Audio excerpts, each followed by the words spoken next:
Praise be to God.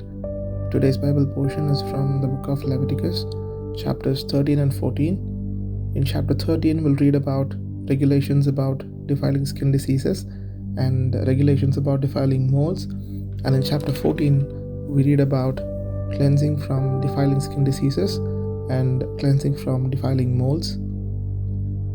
In chapter 13, the Lord said to Moses and Aaron, when anyone has a swelling or a rash or a shiny spot on their skin, that may be a defiling skin disease, and they must be brought to Aaron for inspection. If the hair of the diseased area was white and the disease appeared deeper than the skin level, the priest was to diagnose it as a defiling skin disease, and the sick person would be considered unclean. If the symptoms didn't exactly match, the priest is to isolate the individual for 14 days and inspect the disease on 7th and 14th day. If the suspicious area appeared to heal, the priest would pronounce that individual clean and let them return to the community. A person could also have a defiling skin disease if they had white swelling in their skin with white hair and raw flesh. Anyone with raw flesh was to present themselves to the priest because raw flesh could be caused by the defiling skin disease. If a person had a boil that healed and in its place a white swelling or a reddish white spot appeared, that person was required to show themselves to the priest. A person with burnt skin that later produced red or white spots was to be examined by a priest. Anyone with diseased skin on their head or beard was to consult a priest. If the area was marked by an infection underneath the skin and yellow or thin hair, that person was to be diagnosed with defiling skin disease. A person who has defiling skin disease and considered unclean was to live alone outside the camp of Israel. They were to wear torn clothes and let their hair be unkempt. Whenever they encountered another person, they were to cry out, unclean, unclean.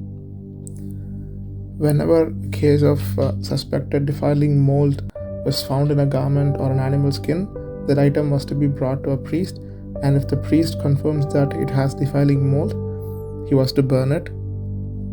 Now, chapter 14 starts with cleansing from defiling skin diseases.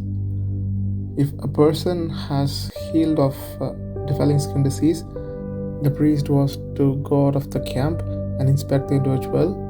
If the person was indeed free of the disease, 2 clean birds, cedar wood, scarlet yarn, and hyssop were to be brought for him.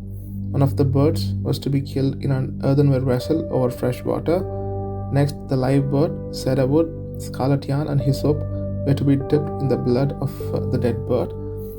The blood was to be sprinkled 7 times on the person who previously had defiling skin disease, and they were to be pronounced clean. The living bird was to be set free into the open field.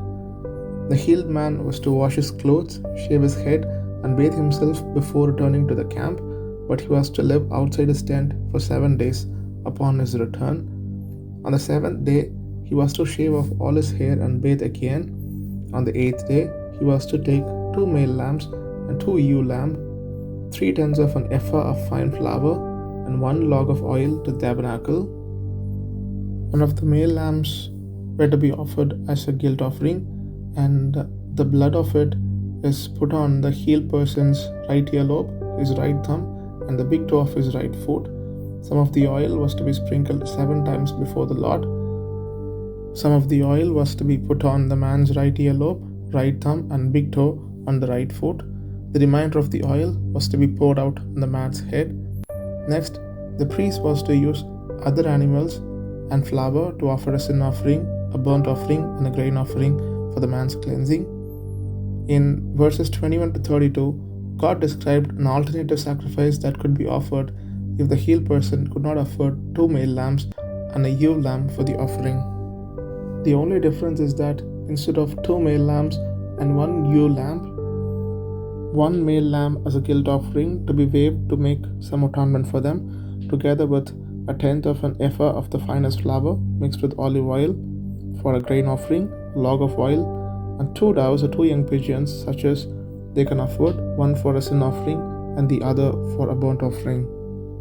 The second half of this chapter talks about cleansing from defiling moles in the house. When the Israelites took up residence in Canaan, if a person suspected defiling moles in their house, they were to tell the priest and empty the house before the priest arrived to inspect it. If the priest determined the house to be diseased, he was to shut it up for 7 days. After the 7 days, he was to return and determine whether the moles had spread.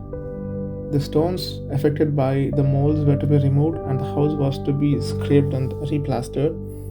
If the disease reappeared, the house was to be torn down and carried outside the city. Anyone who entered the house was unclean till the evening. If the disease didn't reappear, the house was to be pronounced clean again. The house was to be cleansed with 2 birds, cedarwood, scarlet yarn, and hyssop. 1 bird was to be killed and the other articles dipped in its blood, just like the previous chapter. The house was to be sprinkled 7 times and the living bird was released into the open field. So these were the regulations for defiling skin diseases and defiling moles as explained in Leviticus chapter 13 and 14. Thanks for listening. Hope it was useful. God bless.